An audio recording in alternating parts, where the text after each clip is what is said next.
Hi students, good morning. Welcome back to today's session.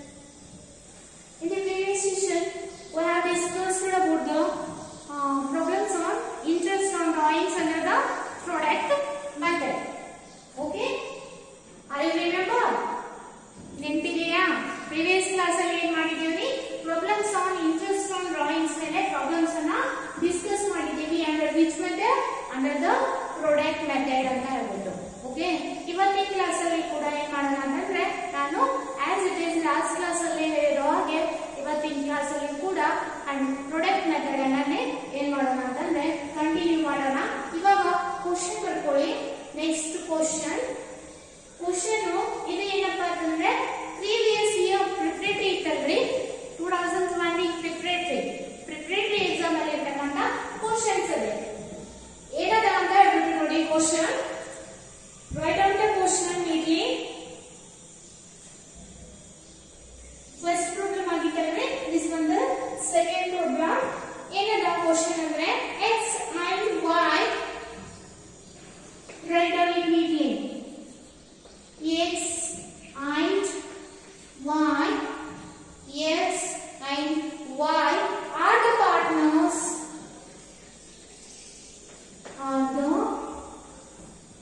X and y are the partners. X and y are the partners in the form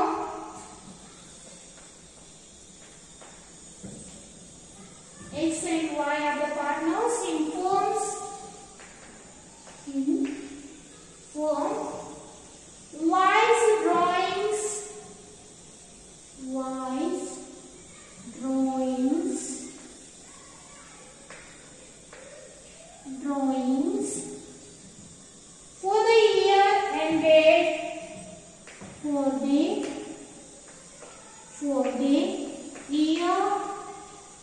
For the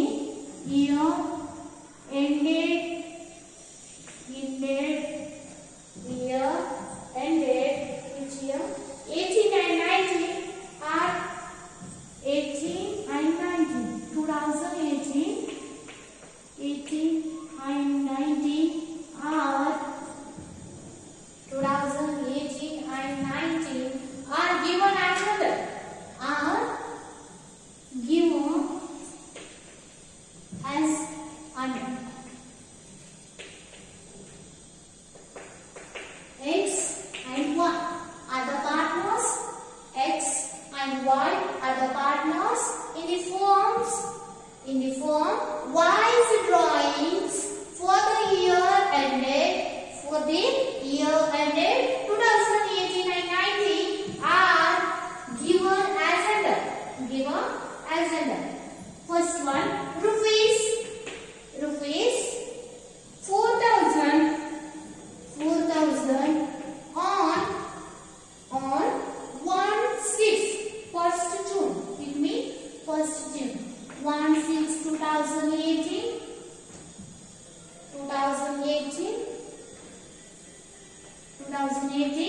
Then second one rupees 6,000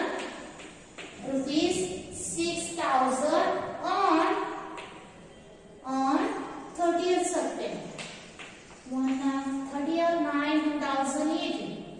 Then rupees 2,000 on 30th November 2018. Then 2008. Then next another 3,000 on 1st January 2019. It's 2019. Okay.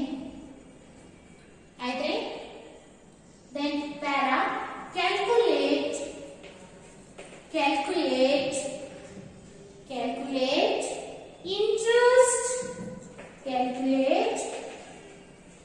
interest on wise drawings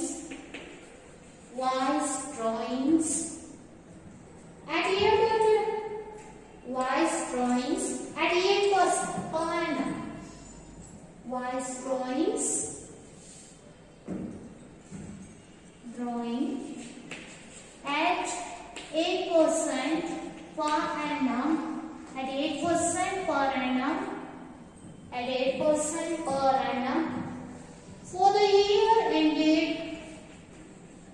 for the year ended, for the year ended, for the year ended 31st March 2019. 31st March 2019 under product method. Product method. Under product method. Write on it neatly. Write down the question neatly. X and Y are the partners.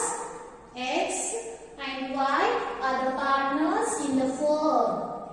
In the firm, Y is drawing during the year ended 2018 and 19. Y's drawings for the year ended 2018 and 19 are as given under. First one 4,000 on 1st 6 2018, 1st June 2018. Then next one another 6,000 on 30th September 2018, 39 2018. Then next third one another 2,000 on 30 November 2018, 30/11/2018.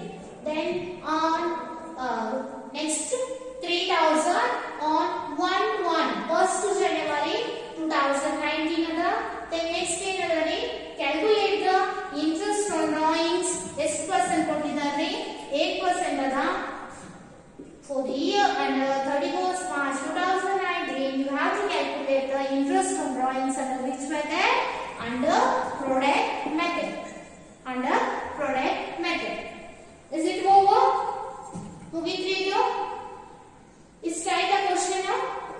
ಇವಾಗ ನೋಡಿ solution ಅನ್ನ ಬಿಡಿಸೋಣ.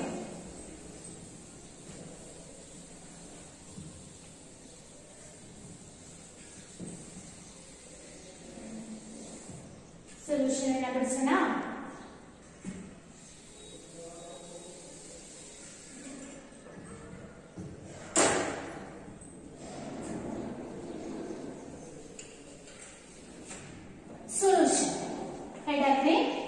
Solution next side ಹಾಕಿ solution ಅಂತ ಹೇಳ್ಬಿಟ್ಟು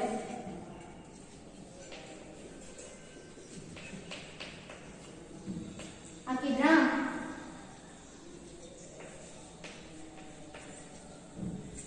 solution ಅಂತ ಹಾಕಿದ್ರಿ. ಇವಾಗ ನಾವು interest on drawings and product method ಅನ್ನ ಕ್ಯಾಲ್ಕುಲೇಟ್ ಮಾಡಬೇಕಾದ್ರೆ ಯಾವ ಫಾರ್ಮುಲಾನ ಯೂಸ್ ಮಾಡ್ತೀವಿ? Remember the formula which I have to use here. ಯಾವ ಫಾರ್ಮುಲಾ ನಾನು ಯೂಸ್ ಮಾಡಬೇಕು ಇಲ್ಲಿ? interest on drawings is equal to ಏನ್ ಬರುತ್ತೆ ಹೇಳಿ ನೋಡೋಣ. interest on drawings is equal to total product. Is it right? Total product into rate into 1/12. Okay, write it. Interest on drawings.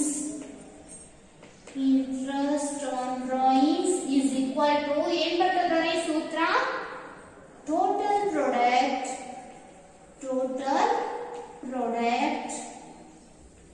into rate then into 1/12. Okay, formula ನೆನಪದಲ್ಲಿ ನೀವು interest on drawings under the product method ಅನ್ನ calculate ಮಾಡಬೇಕಾದ್ರೆ ಯಾವ ಫಾರ್ಮುಲಾನ use ಮಾಡ್ತೀವಿ? Interest on drawings is equal to total product into rate into 1/12. ಹೌದಾ? ಇವಾಗ total product ಅನ್ನ ಮೊದಲು ಏನ್ ಮಾಡ್ಬೇಕ್ರಿ? ಫೈಂಡ್ ಔಟ್ ಮಾಡಬೇಕು. ಸೊ ಟೋಟಲ್ ಪ್ರಾಡಕ್ಟ್ ಅನ್ನ ಫೈಂಡ್ ಔಟ್ ಮಾಡಬೇಕಾದ್ರೆ ನಾವೇ ಮೊದಲು ಮಾಡಬೇಕಾಗ್ತದ. ಇವಾಗ ಸೊಲ್ಯೂಷನ್ ಅಂತ ಹಾಕ್ಬಿಟ್ಟು ಇಂಟ್ರೆಸ್ಟ್ ಆನ್ ಡ್ರಾಯಿಂಗ್ಸ್ ಅನ್ನ ಬರೆದ್ರಿ. ಬರೆದಾದ್ಮೇಲೆ ಫಾರ್ಮುಲಾನ ಬರೆದಿದ್ರಲ್ಲ ಇಂಟ್ರೆಸ್ಟ್ ಆನ್ ಡ್ರಾಯಿಂಗ್ಸ್. ಅದಾದ್ಮೇಲೆ next total product, calculation of total product. Calculation of total product ಅಂದ್ರೆ ನಾವು ಮೊದಲು ಏನ್ ಬೇಕ್ರಿ, ಈ ಫಾರ್ಮುಲಾನ ಯೂಸ್ ಮಾಡ್ಬೇಕಾದ್ರೆ ಟೋಟಲ್ ಪ್ರಾಡಕ್ಟ್ ಬೇಕಿಲ್ರಿ. ಸೊ ಟೋಟಲ್ ಪ್ರಾಡಕ್ಟ್ ಅನ್ನ ನಾವು ಮೊದಲು ಏನ್ ಮಾಡ್ಬೇಕು ಅಂತಂದ್ರೆ ಫೈಂಡ್ ಔಟ್ ಮಾಡ್ಬೇಕು. Then after getting the total product ಅನ್ನ ಫೈಂಡ್ ಔಟ್ ಮಾಡಿದ್ಮೇಲೆ ಏನ್ ಮಾಡ್ಬೇಕು ಅಂತಂದ್ರೆ ಇಲ್ಲೇ total product into rate into 1/12 ಮಾಡಿದ್ವಿ ಅಂತಂದ್ರೆ ನಮ್ಗೆ ಇಂಟ್ರೆಸ್ಟ್ ಆನ್ ಡ್ರಾಯಿಂಗ್ಸ್ ಅಮೌಂಟ್ ಸಿಗ್ತದ.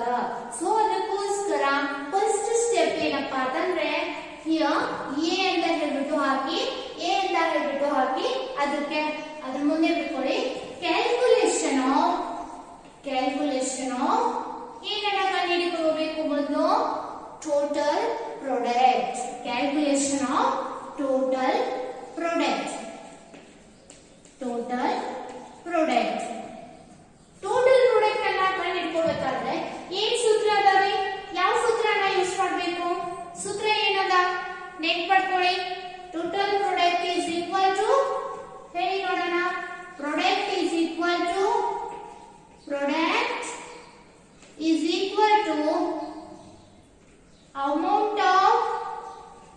amount of drawings. ಕರೆಕ್ಟ್ ಇದೆಯಾ ನಾನು ಬರೀತಾ ಇರೋದು? Amount of drawings into outstanding months. Is it right? ಇದು ಕರೆಕ್ಟ್ ಇದೆ. ಟೋಟಲ್ ಪ್ರಾಡಕ್ಟ್ ಅನ್ನ ಕಂಡುಹಿಡ್ಕೋಬೇಕಾದ್ರೆ ಮೊದಲು we have to find out the value of product. Then after getting the value of product, totalize those product ಅನ್ನ ಏನ್ ಮಾಡ್ಬೇಕು? ಟೋಟಲೈಸ್ ಮಾಡಬೇಕು. ಇವಾಗ ನಾವೇನ್ ಮಾಡ್ಬೇಕು? ಇಲ್ಲೇ ಪ್ರಾಡಕ್ಟ್ ಅನ್ನ ಕಂಡುಹಿಡ್ಕೋಬೇಕಾಗ್ತದ. ಸೊ ಪ್ರಾಡಕ್ಟ್ ಅನ್ನ ಕಂಡುಹಿಡ್ಕೋಬೇಕಾದ್ರೆ ಈ ಫಾರ್ಮುಲಾನ ಯೂಸ್ ಮಾಡಬೇಕಾಗ್ತದ. Outstanding amount of drawings into outstanding months ಮಾಡಿದ್ದೀವಿ ಅಂತಂದ್ರೆ ನಮ್ಗೆ ಏನಾಗ್ತದೆ? ಟೋಟಲ್ ಪ್ರಾಡಕ್ಟ್ ಸಿಗ್ತದ. ಈ ಪ್ರಾಡಕ್ಟ್ ಅನ್ನ ಟೋಟಲ್ ಮಾಡಿದೀವಿ ಅಂದ್ರೆ ಟೋಟಲ್ ಪ್ರಾಡಕ್ಟ್ ಸಿಗ್ತದ. Total product into rate into 1/12 ಮಾಡಿದ್ದೀವಿ ಅಂತಂದ್ರೆ ಇಂಟ್ರೆಸ್ಟ್ ಆನ್ ಡ್ರಾಯಿಂಗ್ ಸಿಗ್ತದ. ಸೊ ಮೊದಲು ಏನ್ ಮಾಡ್ಬೇಕು? ಪ್ರಾಡಕ್ಟ್ ಅನ್ನ ಫೈಂಡ್ ಔಟ್ ಮಾಡ್ಕೋಬೇಕು. ಪ್ರಾಡಕ್ಟ್ ಅನ್ನ ಫೈಂಡ್ ಔಟ್ ಮಾಡ್ಕೋಬೇಕಾದ್ರೆ ನೋಡಿ ಇವಾಗ ಇಷ್ಟು ಬರೆದಾದ್ಮೇಲೆ 3 ಕಾಲಮ್ ಒಂದು box hockey 3 columns amount of drawings into outstanding months is equal to ಏನ್ ಸಿಗ್ತದ ರೀ ನೋಡಿ product is equal to ಏನ್ ಮಾಡ್ಬೇಕ್ರಿ amount of drawings into outstanding months. So ಅದಕ್ಕೋಸ್ಕರ ಇಲ್ಲೇ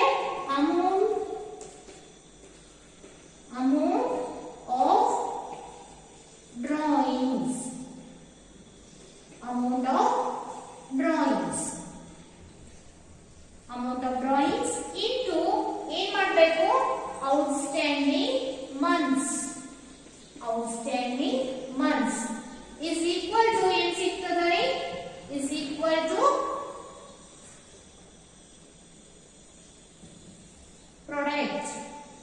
equal to product. ಗೊತ್ತಾಯ್ತಾ? ಇವಾಗ ಇಲ್ಲಿ ಮೆನ್ಷನ್ ಮಾಡಿರ್ತಕ್ಕಂತ ಡೇಟ್ ಅನ್ನ ನೋಡಿಬಿಟ್ಟು ನಾವೇನ್ ಮಾಡ್ಬೇಕು? ಇದನ್ನೆಲ್ಲ ಕಂಡುಹಿಡ್ಕೋಬೇಕು. ಇದು ನಮ್ಗೆ ಆಲ್ರೆಡಿ ಅಮೌಂಟ್ ಆಫ್ ಡ್ರಾಯಿಂಗ್ಸ್ ಅನ್ನ ಕೊಟ್ಟಿದ್ದಾರೆ.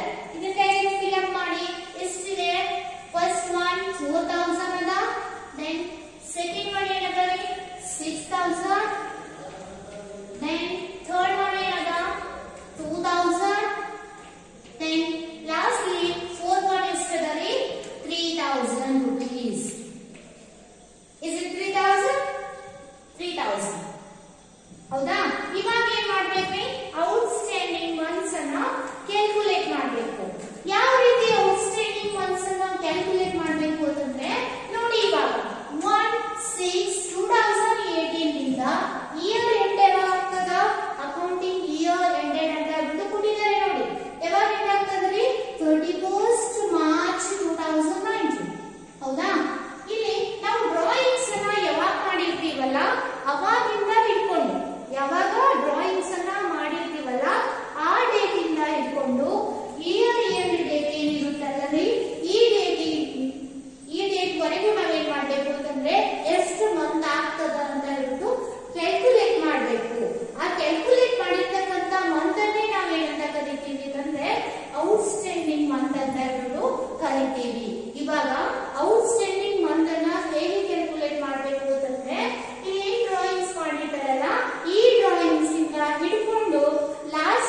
31st ಡಿಸೆಂಬರ್ ವರೆಗೂ ಅದು ಎಷ್ಟು ಮಂತ್ ಆಗ್ತದ ಅಂತ ಹೇಳ್ಬಿಟ್ಟು ಕ್ಯಾಲ್ಕುಲೇಟ್ ಮಾಡ್ಬೇಕಾಗ್ತದ. ಇವಾಗ ನೋಡಿ 6 ಕೊಟ್ಟಿದ್ದಾರೆ, ಇವಾಗ 1 ಕೊಟ್ಟಿದ್ದಾರೆ. ಅಂದ್ರೆ ಜೂನ್ 1st ಗೆ ಏನ್ ಮಾಡಿದ್ದಾರೆ, ಡ್ರಾಯಿಂಗ್ಸ್ ಅನ್ನ ಮಾಡಿದ್ದಾರೆ. ಎಷ್ಟು? 4000 ರೂಪೀಸ್. ಹೌದಾ? 4 ಟೈಮ್ಸ್ ಮೆನ್ಷನ್ ಮಾಡಿದ್ದೀರಾ. ಇಲ್ಲಿ ಯಾವಾಗ ವಿಡ್ರಾಲ್ ಮಾಡಿದ್ದಾರೆ? 1st June. ಅಂದ್ರೆ ಜೂನ್ ಹಿಡಿಬೇಕು. ಹೌದಾ? 6 7 8 9 10 11 12 ಡಿಸೆಂಬರ್ ತನ ಆಯ್ತು. ಇನ್ನು ಡಿಸೆಂಬರ್ ಆದ್ಮೇಲೆ ನೆಕ್ಸ್ಟ್ ಏನ್ರಿ? ಜನವರಿ, ಫೆಬ್ರವರಿ, ಮಾರ್ಚ್. ಮಾರ್ಚ್ 31st ಗೆ ಮುಗಿತದೆ ನಮ್ದು. ಸೊ ಅದಕ್ಕೋಸ್ಕರ ಇಲ್ಲಿ ನೋಡಿ ಇನ್ನೊಮ್ಮೆ ಹೇಳ್ತೀನಿ 6. ಹೌದಾ? 6 12 ಮಂತ್ಸ್ ಅಂತ ಇರ್ತಾವ್ರಿ. 6 7 8 9 10 ಆಯ್ತಾ? 5 ಮಂತ್ಸ್, then 11 12 7 ಮಂತ್ಸ್ ಆಯ್ತಾ?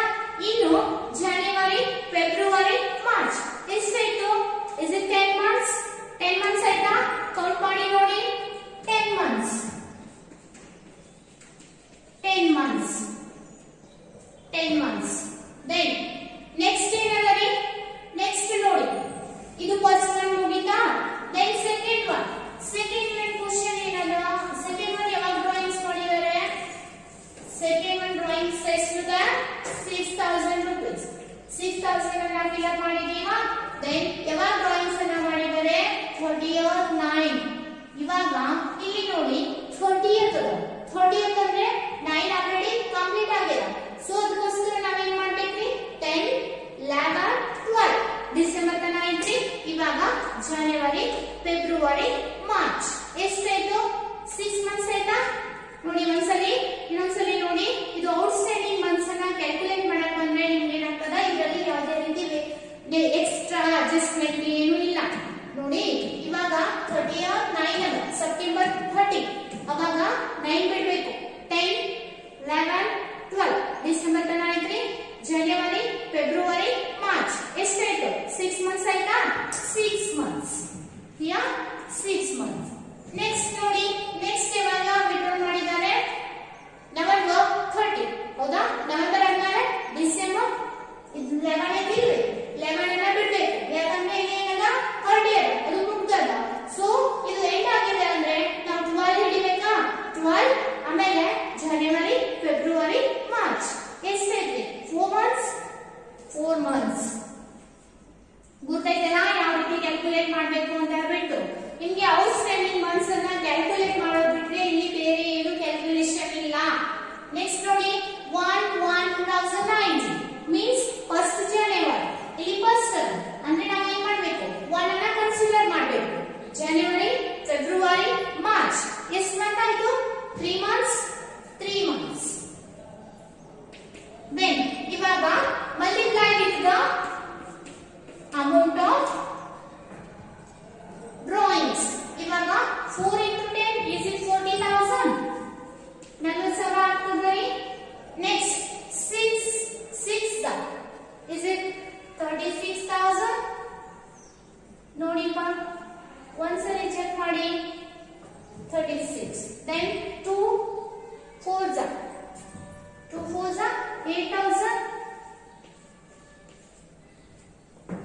then 3 3s 9,000.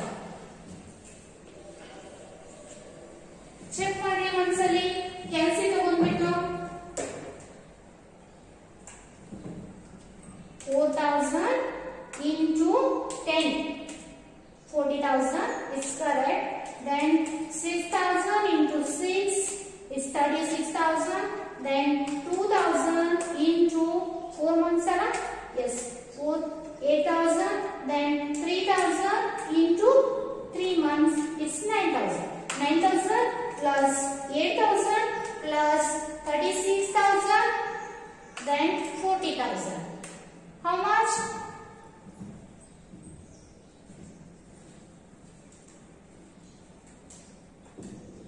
40 plus 36 plus 8,000 plus 9,000 ಎಷ್ಟಾಯ್ತು? 93,000. 93,000 ಆಯ್ತಾ?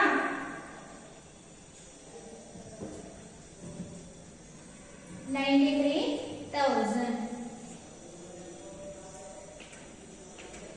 ಇದಕ್ಕೆ ಏನಂತ ಕರಿತೀವಿ? ಇದಕ್ಕೆ 93,000 ಗೆ ಏನಂತ ಕರಿತೀವಿ ನೋಡಿ, ಈಗ 6 4 3 ಆಯ್ತ್ರಿ.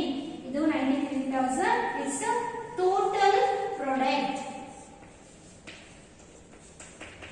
ಪ್ರಾಡಕ್ಟ್ ಕಾಲಮ್ ಅನ್ನ ಟೋಟಲ್ ಮಾಡಿದೀವಿ ಅಂದ್ರೆ ನಮ್ಗೆ ಏನ್ ಸಿಕ್ತು? Total product. ಇವಾಗ ಟೋಟಲ್ ಪ್ರಾಡಕ್ಟ್ ಸಿಕ್ತಲ್ಲ, ನಾವು ಈ ಫಾರ್ಮುಲಾನ ಯೂಸ್ ಮಾಡಕ್ ನಡೀತದ ಇಲ್ರಿ? ಯಾಕಂದ್ರೆ interest on drawings is equal to ಏನದ? Total product into rate into 1/12 ಅದ. ಸೊ ನಮ್ಗೆ ಏನ್ ಸಿಕ್ಕದರಿ? here we got the total product ಸಿಕ್ಕದ. ಇನ್ನು into rate into 1/12 ಮಾಡಿದೀವಿ ಅಂದ್ರೆ ನಮ್ಗೆ ಏನ್ ಸಿಕ್ಕದರಿ? interest on drawings ಸಿಕ್ಕದ. ಸೊ ಇದಾಯ್ತಲ್ಲ, ಇದು ಬಿಡ್ಸ್ಕೊಂಡ್ರಿ, ಬಿಡ್ಸಿದು ನೀಟಾಗೆ.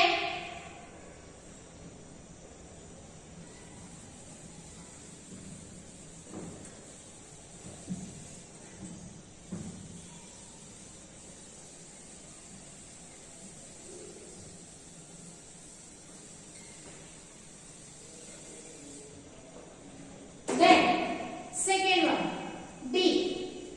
ಏನ್ ಮಾಡಿದೀವಿ? A, calculation of total product. Then B, calculation of interest on drawings. Calculation of interest on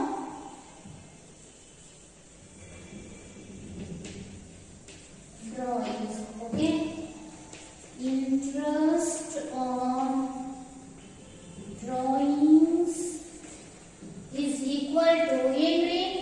total product. ಯಾಕೆ ನಾನು ಮತ್ತೆ ಫಾರ್ಮುಲಾನ ಬರೀತಿದ್ದೀನಿ ಅಂತಂದ್ರೆ ಗೊತ್ತಿದೆ ಇಲ್ರಿ? ನಿಮ್ಗೆ ಫಾರ್ಮುಲಾ ನೆನಪಲ್ಲಿ ಇರಬೇಕು. So total product into rate into 1/12 ಅಲ್ಲಿದೆ ಅಲ್ರಿ. ಇವಾಗ ಇದು ಬಿಡಿಸಿ ಆದ್ಮೇಲೆ ಈ ರೀತಿ ಇದು ಬಿಡಿಸ್ಬೇಕಾ? ಇದು ಬಿಡಿಸಿ ಆದ್ಮೇಲೆ next be calculation of interest on drawings ಹಾಕಿ. So interest on drawings is equal to total product into rate into 1/12. ಇವಾಗ interest on drawings is equal to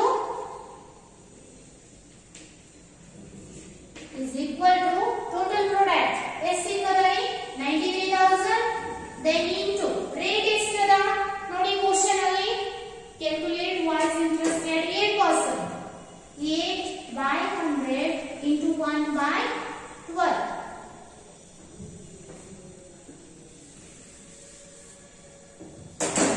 1/12 ಮಾಡಿ ನೋಡಿ ಎಷ್ಟು ಬರುತ್ತೆ?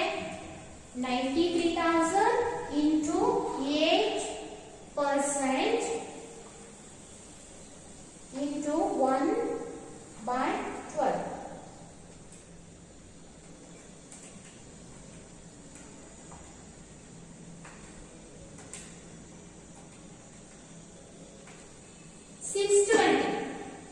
Interest on drawings is equal to 620. ನೋಡಿ ಮಾಡಿ ಒಂದ್ಸರಿ ಕೆಲ್ಸಿ ಮಾಡ್ಬಿಟ್ಟು ನೋಡಿ. ಗೊತ್ತಾಯ್ತ್ರಿ ಯಾವ ರೀತಿ ಕ್ಯಾಲ್ಕುಲೇಷನ್ ಅನ್ನ ಮಾಡಬೇಕು? ನೋಡಿ ಒಂದ್ಸಲಿ ಹೇಳ್ತೀನಿ. ಮೊದಲು ಏನ್ ಮಾಡ್ಬೇಕು? ಇಂಟ್ರೆಸ್ಟ್ ಆನ್ ಡ್ರಾಯಿಂಗ್ಸ್ ಅನ್ನ ಕಂಡುಹಿಡ್ಕೋಬೇಕಾದ್ರೆ ನಮ್ಗೆ ಯಾವ ಫಾರ್ಮುಲಾ ಯೂಸ್ ಮಾಡ್ಬೇಕಾಗ್ತದ? Interest on drawings is equal to total product into rate into 1/12 ಮಾಡ್ಬೇಕಾಗ್ತದ. ಸೊ ಅದಕ್ಕೋಸ್ಕರ ನಮ್ಗೆ ಏನ್ ಬೇಕಾಗ್ತದ ರೀ? ಟೋಟಲ್ ಪ್ರಾಡಕ್ಟ್ ಅನ್ನೋದು ಬೇಕಾಗ್ತದ.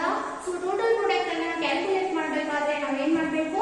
ಫಾರ್ಮುಲಾನ ಯೂಸ್ ಮಾಡ್ಬೇಕು. ಯಾವ ಫಾರ್ಮುಲಾನ ಯೂಸ್ ಮಾಡ್ಬೇಕು ಅಂತಂದ್ರೆ amount of drawings into outstanding months, amount of drawings into outstanding months ಅನ್ನ ಮಾಡಿದೀವಿ ಅಂತಂದ್ರೆ ಪ್ರಾಡಕ್ಟ್ ಸಿಗ್ತದ. ಆ ಪ್ರಾಡಕ್ಟ್ ಅನ್ನ ಟೋಟಲ್ ಮಾಡಿದೀವಿ ಅಂತಂದ್ರೆ ಟೋಟಲ್ ಪ್ರಾಡಕ್ಟ್ ಸಿಗ್ತದ. ಸೊ ಟೋಟಲ್ ಪ್ರಾಡಕ್ಟ್ ಸಿಕ್ಕಾದ್ಮೇಲೆ ನಾವು ಏನ್ ಫಾರ್ಮುಲಾನ ಯೂಸ್ ಮಾಡ್ಬೇಕು? Total product into rate into 1/12 ಮಾಡಿದೀವಿ ಅಂತಂದ್ರೆ ನಮ್ಗೆ ಏನ್ ಸಿಗ್ತದ ರೀ? Interest on drawings under product method. Is it clear to everyone? I hope you are understanding. Okay, I 3 do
their partner Rohit. Virat and Rohit are partners.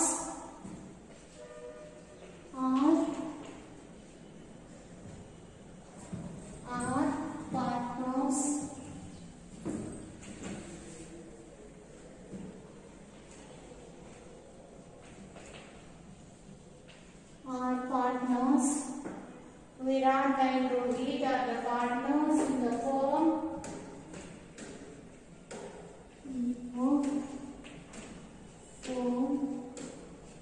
sharing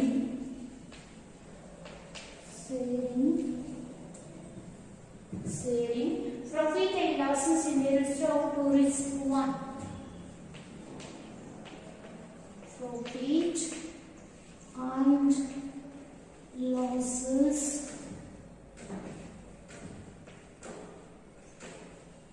in the ratio of 2:1. 2:1. Virat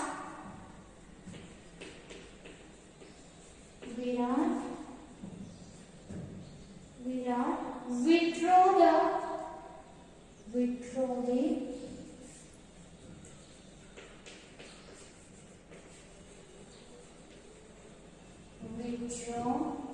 the following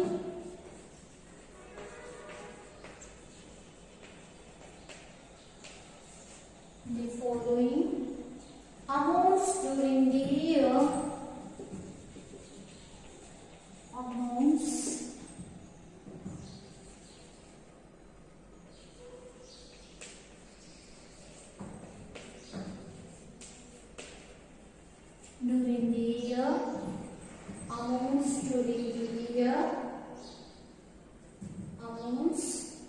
During the year 2018 and 19. Again same year 2018 and 19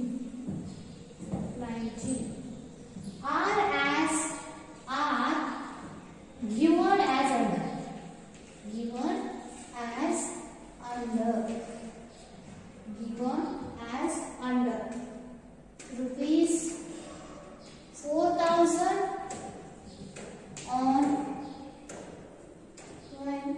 1,6,000. Yes, 1,6,2,000. 1,6,2,000 is 18 and 19 years. 2018. Then here 10,000 rupees 10,000 on 30th 9/2018. Then rupees 6,000 on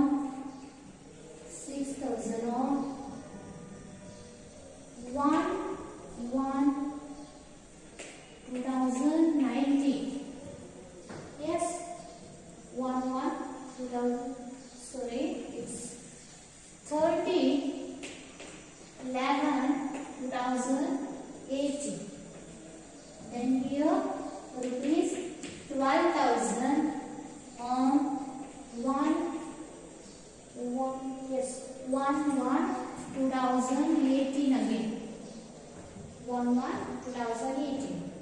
Then interest on drawings.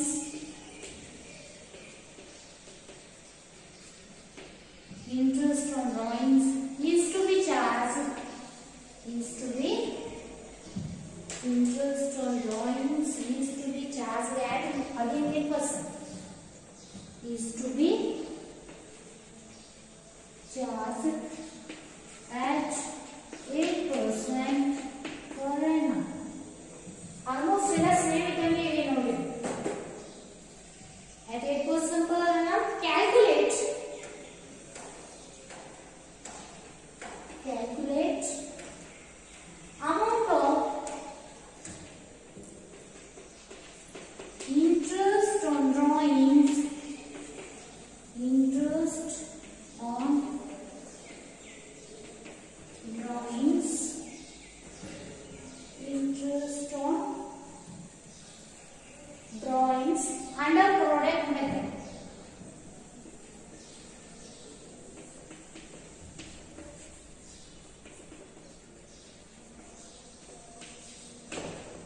Under product method, interest on without drawings ಅಂದ್ರೂ ಪರವಾಗಿಲ್ಲ.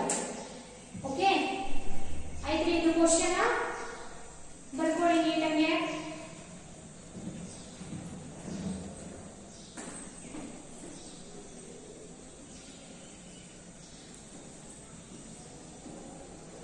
ಗೊತ್ತಾಯ್ತಾ? ಈ question ಅನ್ನ ನೀವೇ solve ಮಾಡ್ಕೊಂಡು next ಕ್ಲಾಸ್ಗೆ attend ಆಗಬೇಕು. ಗೊತ್ತೈತ್ರಿ? ಎಲ್ರಿಗೂ ಪ್ರಾಬ್ಲಮ್ ಅಂಡರ್ಸ್ಟ್ಯಾಂಡ್ ಆಗಿದೆ ಅನ್ಕೋತೀನಿ. ಪ್ರಾಬ್ಲಮ್ ಅನ್ನ ನೋಡಿ ನೆಕ್ಸ್ಟ್ ಈಗೇನು ಕ್ವಶನ್ ಅನ್ನ ಬರ್ತಿದೀವಲ್ರಿ, ಈ ಕ್ವಶನ್ ಅನ್ನ ನೀವು ಸಾಲ್ವ್ ಮಾಡ್ಬೇಕು. ಈ ಕ್ವಶನ್ ಅನ್ನ ಬಿಡಿಸ್ಬೇಕ್ರಿ. ನೀವು ಬಿಡಿಸ್ಬಿಟ್ಟು ನೆಕ್ಸ್ಟ್ ಕ್ಲಾಸ್ ಅಲ್ಲಿ ನೆಕ್ಸ್ಟ್ ಇನ್ನೂ ಕ್ವಶನ್ಸ್ ಅನ್ನ ಏನ್ ಮಾಡೋಣ ಅಂತಂದ್ರೆ ಕಂಟಿನ್ಯೂ ಮಾಡೋಣ. ಟುಡೇ ಸೆಷನ್ ಅನ್ನ ನಾನು ಇವತ್ತಿಗೆ ಇಲ್ಲಿಗೆ ಎಂಡ್ ಮಾಡ್ತಾ ಇದ್ದೀನಿ. ನೆಕ್ಸ್ಟ್ ಕ್ಲಾಸ್ ಇಂದ ಏನ್ ಮಾಡೋಣ ಅಂತಂದ್ರೆ ಇನ್ನೂ ಕ್ವಶನ್ಸ್ ಅನ್ನ ಡಿಸ್ಕಸ್ ಮಾಡೋಣ.